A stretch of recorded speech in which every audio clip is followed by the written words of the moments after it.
quem deu entrevista para ele, sabe quem foi, o Maurício? Rui Costa. Rui Costa falou no podcast do Denilson Show, e ele falou, um teaser que foi liberado aqui nas redes sociais, fala sobre a política de venda dos jogadores da base, né? Acho interessante a gente trazer esse assunto para a nossa conversa, e queria ouvir de vocês o que vocês acham da fala aqui do Rui Costa sobre a política de vendas desse ano do São Paulo. Que é absolutamente condizente com os processos de comparação, né? Quando você olha as vendas que nós fizemos e você vê a venda que outros clubes fizeram, as diferenças são gritantes. Mas a gente tem que fazer uma ampliação desse recorte, né? O São Paulo vendeu o Gabriel Sara por um valor absurdamente alto, com o tornozelo machucado. O São Paulo vendeu o Beraldo por um valor absurdamente alto em termos de mercado. O São Paulo vendeu o Diego Costa por um valor absurdamente alto, considerando que ele nem era titular do time. Zagueiro, né? Sim. Por quê? Porque o mercado ele é muito fruto daquilo que está acontecendo, dos movimentos que são feitos, das leituras que o mercado faz. Tu está fragilizado, então eu vou comprar o teu carro por um valor menor. Mas mais do que isso... Mas esses atuavam já no profissional, né? Sim, mas aí entra uma questão que é difícil, eu vou ter muito cuidado com as palavras para não ser mal interpretado. Tá. Né? O que hoje é um processo crítico, talvez daqui a 6, 7 meses, continue sendo um processo crítico mais contundente, em relação até o que eu vou dizer aqui agora, mas pode ser que daqui a 5, 6 anos, alguém diga assim, não é que aquele gaúcho tinha razão? As vendas que nós fizemos, que foram fundamentais para o prosseguimento do processo de futebol do São Paulo, elas têm uma estratégia. Nós antecipamos a subida de alguns jogadores. Nós tornamos precoce o aproveitamento deles porque precisávamos mostrá-los ao mercado. Talvez, e só talvez, se eles tivessem continuado a jogar conosco, nós não pudéssemos vendê-los por este valor. Porque eles, e aqui eu não vou falar nome nenhum, porque senão eu vou estar sendo injusto. É só para entender. Eles não estão, naquele momento, futebol, você sabe, você foi um dos grandes atletas do futebol mundial, cada atleta tem um processo de maturação diferente. Não existe regra para isso. Não existe. Pode acontecer aos 20 anos, pode acontecer aos 17. As pessoas comparam muito com os grandes destaques de venda que foram feitas pelo nosso adversário, porque são jogadores muito diferentes em termos físicos, técnicos, mentais. Porque o processo de captação deles também é diferente. Houve um investimento gigante nesses jogadores. E não está errado, tá certo? Nós fazíamos isso em 2013. Né? O que se faz no Palmeiras hoje, nós fazíamos em 2013. Pedro Rocha, Luan, Wallace. Essa captação agressiva, comprando jogador pré-pronto. Do jogador quase pronto. Isso o Grêmio fazia em 2013. Sim. O Cebolinha Fortaleza, claro, no interior de São Paulo. Então, Denilson, eu estou tendo todo o cuidado para usar as palavras adequadas aqui. Talvez a gente tenha conseguido vender esses jogadores, que aparentemente são jogadores que não atingiram o ápice, por valores de mercado importantes. Claro, se a gente tivesse deixado o Henrique um pouco mais tempo aqui, o Matheus um pouco mais tempo aqui, talvez conseguisse 2, 3, 4 milhões ou 30, 40 milhões. Eu que estou todos os dias lá, junto com o Muricy, com toda a diretoria, que estamos vivendo, não o que aparentemente se percebe, comportamento, conduta, como reagiu à renovação contratual, o que passou a fazer, quais as metas... Isso eu não posso, e eu não vou nominar aqui, porque aí eu vou estar expondo as pessoas. Sim. Isso é um elemento de tomada de decisão. É uma crítica que... Tá aí a fala do Rui Costa, né, Maurício? Acho que basicamente o que ele fala é o seguinte, né? O São Paulo não teria a garantia de nenhuma, se esses jogadores ficassem mais tempo no São Paulo, de que o clube poderia até ganhar mais dinheiro com eles, né?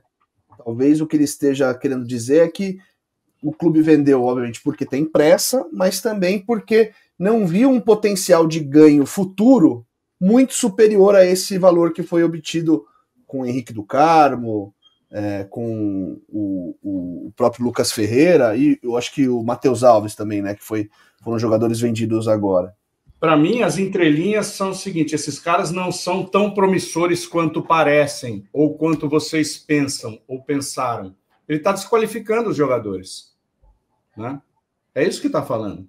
Ele está dizendo para a gente que está ali vendo também a questão comportamental dos jogadores e tal, é uma outra coisa. E, ó, como ele quis renovar o contrato, né? O Ferreirão era titular, cara. O Henrique do Carmo estava entrando e estava desequilibrando. O Matheus Alves estava jogando como titular também.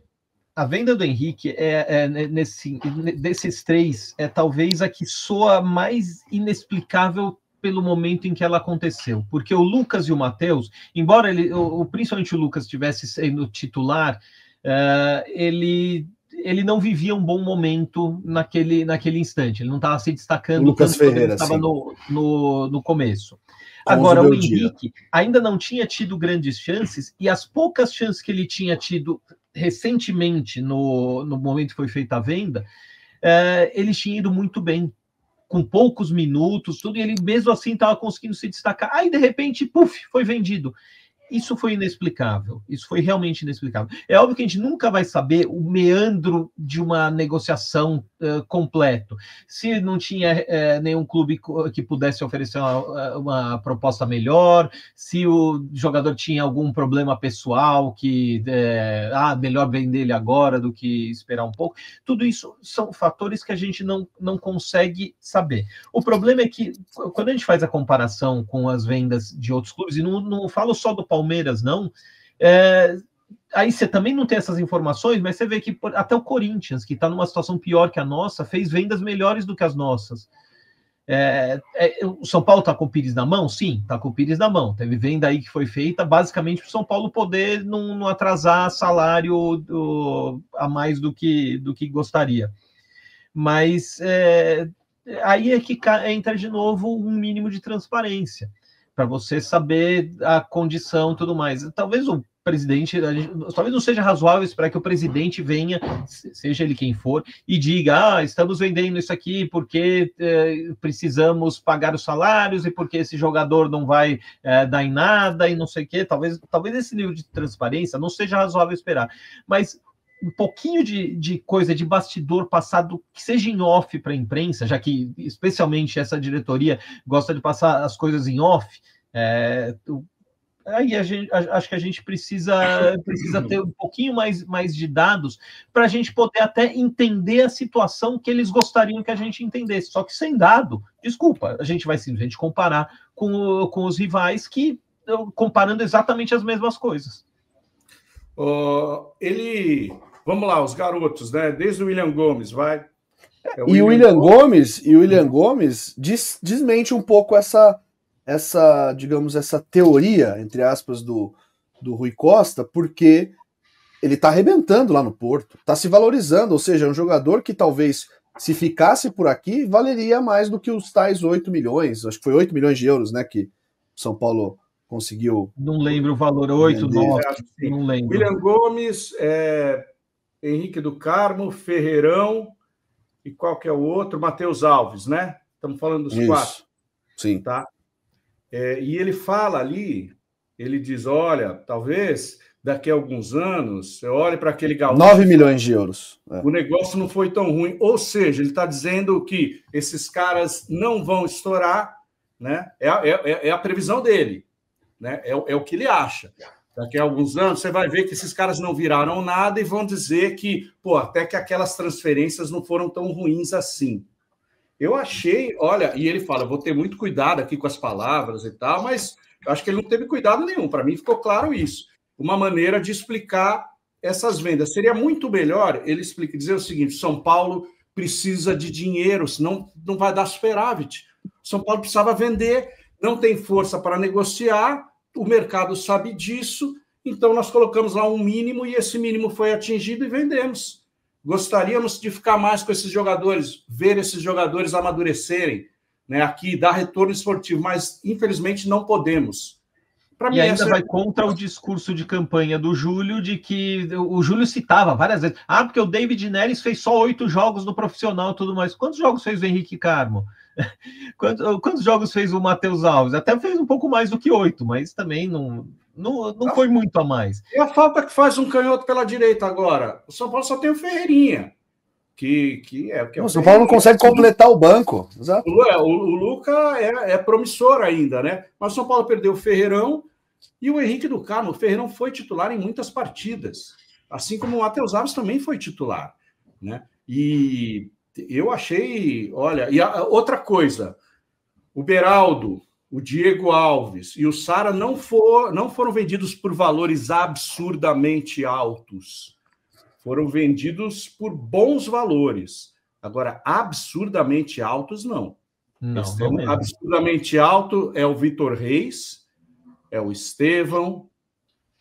Quem mais? O Cauã Elias, do Fluminense. Vinícius Júnior. Avante. O Arias foi vendido por quanto? O Arias, não sei, mas o Cauã Elias foi mais de 20 milhões de euros, quer ver, ó? Lembra do Cauã? Ninguém me lembra, né, desse cara. Não. Então, esse cara, a venda de Cauã aqui, ó, foram 17 milhões de euros fixos, mais 2 milhões de euros em metas, em bônus pela contratação. Então foram 19, totalizando 19 milhões de euros. Cauã Elias, do Fluminense, centroavante, camisa 9, jogou pouco. O Diego Costa foi um bom valor, realmente, foi uma boa venda.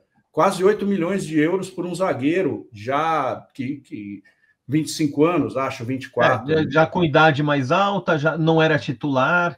É que eu acho assim, dizer se é o titular ou não, eu acho assim que embora o São Paulo costume falar muito nisso, o jogador precisa ter minutos, precisa ser titular e tudo mais, eu acho que o mercado vai um pouco além disso, porque o mercado não compra só se o cara é titular ou não. O mercado compra, principalmente dependendo da idade, se o cara é promissor ou não. Afinal, o Porto pagou 9 milhões pelo William Gomes, que não era titular do São Paulo. É óbvio que se for titular, o valor pode subir, mas não vai subir porque o outro time vai querer pagar mais. Vai subir porque você vai abrir mão do jogador por um valor maior, porque ele é seu titular, se você tiver numa condição de exigir isso. E não é como o São Paulo tem se encontrado. Porque assim, por que o Flamengo não sai vendendo jogador? O Flamengo tem proposta pelos jogadores dele, certamente.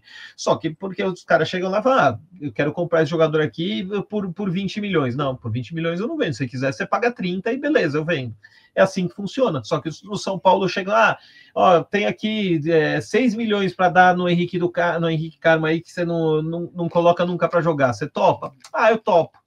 É assim. Enfim, achei bem ruim esse discurso aí do Rui Costa, que é um cara que é respeitado aí no mercado e tal. Estava até sendo sondado pelo próprio Grêmio, né, para voltar pro achei estranho, porque ele tem, então, esses jogadores que subiram, então eles subiram sem muita confiança por parte do próprio clube, né, daqueles que cuidam das categorias de base. É isso. Então... lembrando que o Henrique subiu no ano passado e passou o ano passado inteiro treinando na Barra Funda, quase inteiro, e ele jogou um jogo que ele entrou no segundo tempo, no ano passado. Aí esse ano estava também na mesma toada, estava treinando na Barra Funda, até esse ano ele ainda desceu vez ou outra, mas não jogava, não tinha ritmo de jogo e tudo mais, que é o que tinha sido feito também com o Igão, que agora está treinando no Sub-20 já direto já há alguns meses, mas treinou ano passado quase o segundo semestre inteiro no profissional e boa parte do primeiro semestre desse ano também. E é o que tinha sido feito antes com o Beraldo, porque a impressão que dá é que eles... não, todo mundo vai ser o novo Beraldo, então a gente vai fazer com todo mundo a mesma coisa que fez com o Beraldo. E não tá dando certo. E o Beraldo, a gente tem que lembrar que ele só virou titular porque o Ferrarese se machucou lá no Parque Antártica, no começo do ano, no começo de 2023. Porque se não fosse, o Beraldo ia ter continuado ficando na reserva ali. Sim. E tem uma coisa, né? Você não pode sacramentar por poucas partidas que o cara não vai dar retorno esportivo, não vai ajudar o time a crescer, né? A subida precisa de um tempo de maturação, de adaptação. Alguns dão retorno logo, outros precisam de um pouco mais de tempo, né? E esses que a gente falou, todos eles em algum momento deram retorno. O Ferreirão foi um cara super importante, cara. O Henrique do Carmo estava desequilibrando as partidas. O Matheus Alves está indo bem lá no CSKA. O William Gomes precisava de mais tempo, ficou muito pouco tempo. E agora, esse discurso, olha, vem cá, a gente que está perto, a gente que está olhando, sabe, isso a entrelinha para mim está clara. A gente que está lá olhando sabe do que ele quis passar, que esses caras não são tão bons assim quanto vocês pensam. Ali na frente vocês vão me dar razão e vão achar essas vendas boas. Nossa, achei péssimo. E achei que não condiz com a realidade.